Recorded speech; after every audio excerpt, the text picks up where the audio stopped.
Sa video ito, samahan nyo kami. Tayo ay maglalakbay gamit ang motor ng mahigit kumulang 28 km mula sa bayan ng Mercedes patungo sa isang simbahan na dinarayo ng mga deboto galing pa sa iba't ibang panig ng bansa. Ito ay matatagpuan sa isang isla na nasasakupan ng Giwan. So ayan guys, tayo ay maglalabas na naman. So ngayon araw ay linggo. At kasama ko yung aking mga pasahero ngayon. Ay dalawang kapatid. Bigla yan sa Western. Pupunta kami sa ngayon dito sa dinarayo simbahan dito sa lugar namin. Dito ng sunrise. Yung araw ay aga pa. Sa ngayon, kung mapapansin natin, napakaganda ng kalsada dito. Nung medyo maliit pa ako, at least pa kami dito kasama yung lola ko. Ano pa lang to, wala pang simento, rough road. Dito ay oras-oras ang inaabot bago ka makarating doon. Dahil na sarap doon, hindi ka pwede makapagpatakbo ng 30. Maliban lang kapag napapadaan sa kalsada na medyo maganda ang pagkakalagay ng yung tinatawag dito sa amin na aras-as. Lalagyan ng aras-as para maging pasag. Pero pag nadating na sa bulan, nagkakaroon siya ng mga sinkhole. Yeah, ito tayo. Ito naman yung kabilang daan. Papunta rin naman yan ng doon sa bayan ng Giwan. Yan yung tatapos ka doon sa may eskwelahan sa tree. Ang goal natin ngayon ay makaabot sa unang misa ngayong umaga.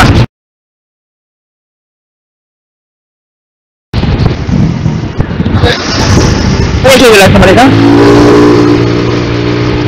Napapalingon ako kasi yung pinsan namin yung naka-XRM, Kuya Joel daw yun, pero hindi ko gaanong nakita yung mukha. O sabi ko nga kanina, ang goal natin ngayon ay maabutan yung unang misa ngayong umaga. So nandito pa lang tayo sa barangay Tagporo. So mababang biyahe pa.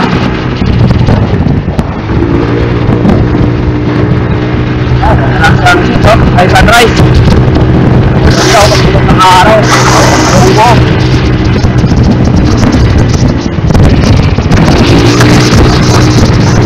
So dito naman sa lugar na to, sa barangay Tagporo, dito ka lang nakakabili ng mga danggit, mga pilaran ng danggit yan.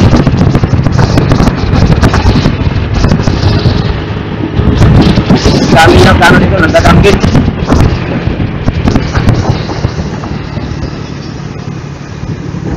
Ayan lang.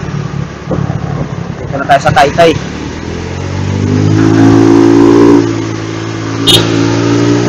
Tagal-tagal na rin akong hindi nakakapamotor dito. Nung huling uwitin namin kasama si Mrs. May dala naman kami sasakyan. Uy, napansin ko lang, meron na tinatayo pala dito, bagong tulay. Yan may mga poste na. Sana matapos na yan, mabilis para maging maganda ang dito. Pag dadaan ka dito kasi medyo maliit ang kalsada, two-way. Pero pag natapos yan, malamang malapad yan. Nagdudugtong dito yung dagat Pasipiko. So yung pagka dadaan kayo dito, kailangan kayo mag-iingat ng mga aso. Minsan kasi biglang tumatawid. Kaya tulad yan, may aso dito.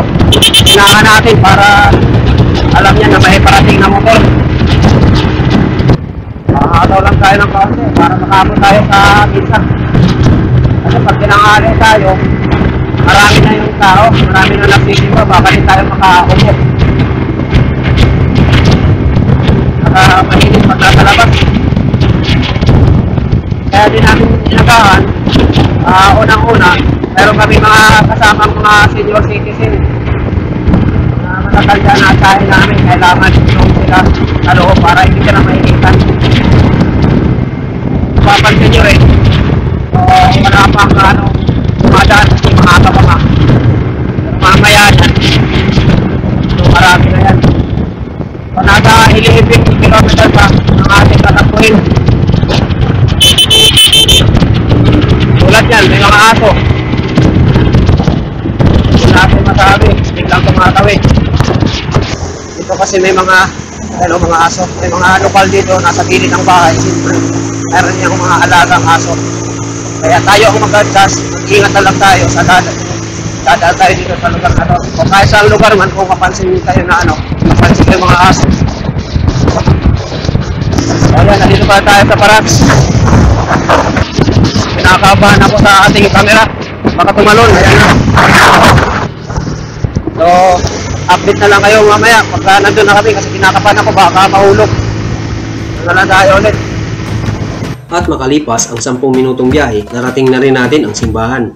Sakto rin naman, kakaumpisa pa lang ng misa. At dito, pumarada na rin ako sa isang parking kung saan nakaparada ang mga motor na nakahanda na para sa blessing. Pinablesingan na rin natin ang motor natin kahit luma.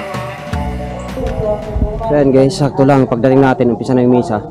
So ngayon, dito tayo nagparada kasi ipapablesingan na rin natin itong motor na to. Sige, magsimba muna tayo.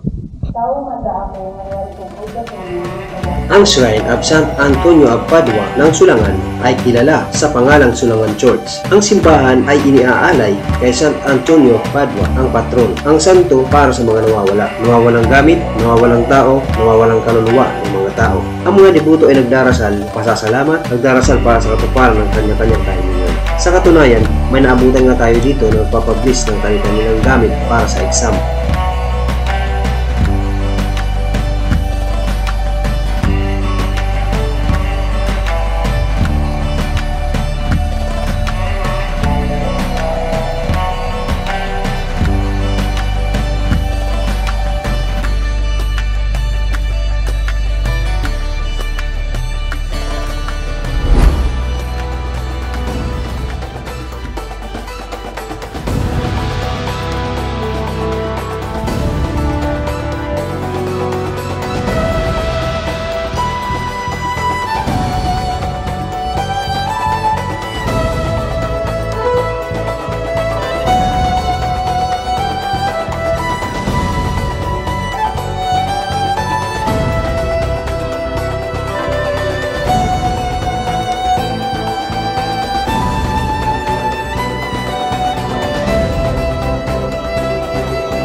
At ayun na nga, tapos na kami magsimba. Sakto kanina, pagdating namin, nag-uumpisa yung misa. At nakaparada kami doon sa malapit. So, hindi sana kami magpa-blessing, pero gusto namin malapit yung motor sa amin. Kaya doon na namin nilagay yung motor sa may blessing area, blessing parking, blessingan ng parking. At pagkatapos, nilagay namin sa parking ang motor. Sinabi namin na magpapableasing kami ng motor para mag-blessingan din yung motor na ito. Ngayon pupunta naman tayo dito dahil tapos na tayo magsimba at nakapagpalipad din tayo ng drone doon sa sa proper ng Giwan. Di tayo makapagpalipad dito sa downtown ng Giwan, sa bayan.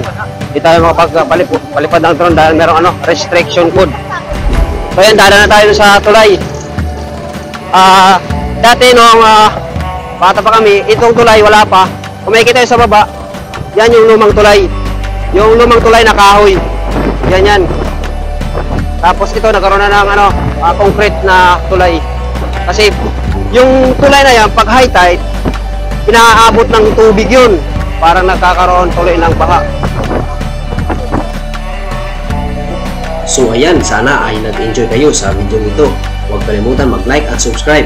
Maraming salamat. Bye-bye!